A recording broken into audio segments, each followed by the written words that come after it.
Look, I'm a big believer in decluttering the whole entire home, but tackling all at once can certainly feel overwhelming. These 5 things made the biggest impact on how my home felt right away. I started decluttering toys with missing pieces. There is no rhyme or reason to keep toys that just aren't complete. Unless it's like magnetic tiles or something, if there's a critical component missing in the toy, it just won't work properly, and the experience will not be that great for the child either. There's no use in keeping toys that have missing parts and components so that you won't be able to use it as it's designed to be used.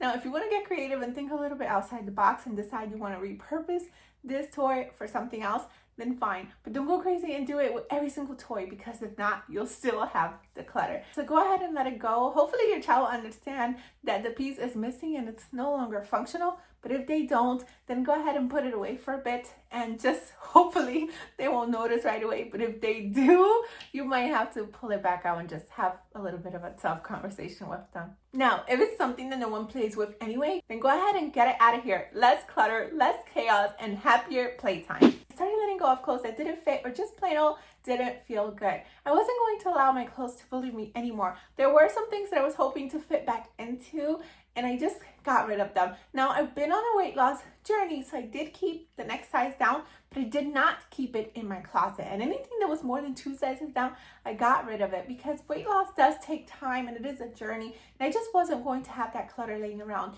Meanwhile, I can bless somebody with it now. It doesn't make sense to continuing to keep things that's just going to remind you of something that's not quite there yet. Now, I'm not saying that you will never get there. I'm just saying that when you do, you're probably going to want to celebrate yourself and want fresh new things anyway. And in the meantime, somebody else can be currently enjoying it. It will be new for them. So let's not continue to keep things that are constantly bullying us and reminding us of things that just aren't quite there yet. And also, if something does fit but it doesn't feel good, or you don't like the way you look at it, get rid of it. There's so many clothes everywhere, like literally everywhere, and you don't have to pay an arm and a leg for them either. I literally shop in Walmart, Goodwill, thrift stores. It's okay. The clothes are very nice and they fit very well and they're great quality. Usually those places don't pick up things that are not that good or are broken. Of course, you do your due diligence as well. There's even apps like ThredUp that you can use. But to me, the cost of having things in my closet that are just bullying me,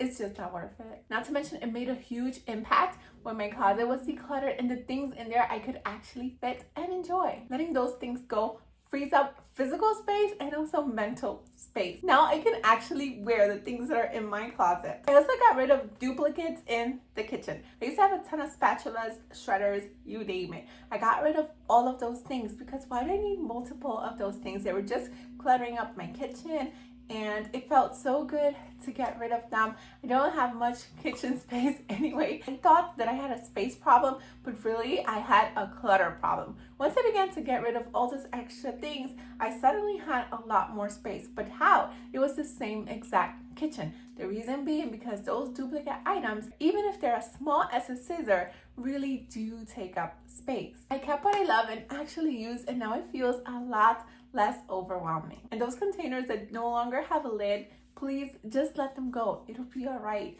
If at the moment you're not currently using it due to lids, let them go. However, if you still use them, there are some reusable lids. Just make sure that you have the space for them. Otherwise, just get rid of them. Another thing I got rid of that made a huge impact in my home was a junk drawer. I used to keep a junk drawer. I used to try to declutter it, but at the end of the day, it was still a junk drawer. And remember how I said I didn't have much kitchen space to begin with? Once I got rid of all the junky things and just kept that as a functional drawer, things got much better. Granted, there were some things there that I still needed, such as batteries and tape, but I just relocated those and gave them appropriate homes, and now I can actually find my batteries and tape. It's been a total game changer. Not only it opens up more space in the kitchen, but I can actually find my items. This one is a super game changer. And I know it can be difficult because there's a lot of random odds, ends, and bits in there. I had so many random things there that I didn't even know what to do with, like pieces of screws of things that I didn't even own, and just random things like that. But let me know in the comments down below, what is the most random thing you have in your junk drawer? Another thing I got rid of that made a huge impact was extra cups and water bottles. I used to have a ton of cute cups and water bottles, but they just wouldn't fit. And anyway, why do I need so many cups and water bottles? Just one or two is enough. So I did that and I saw a huge impact, not only aesthetically, but also functionally. Because I felt like I was always washing dishes, and it wasn't because I didn't have enough, it was because I had too many. Another thing I got rid of was extra cups, plates, and water bottles. I had a ton of cute cups and water bottles, but like, what was the point? They were cute, but the whole area was getting super duper cluttered. The minute I got rid of them, not only was it more aesthetically pleasing, but also functional. The more dishes I had, the more I pulled out, and hence the more I had to wash them. Decluttering the extras actually helped me stay on top of what I already had. And not to mention, I got to bless someone that actually needed those. So it was like a win-win. And I know decluttering can feel super hard and overwhelming at first. At least it did for me. But if you don't know where to start, then check out this video here and I'll meet you there right now. Thank you so much for watching. Until next time, to God be the glory. Bye.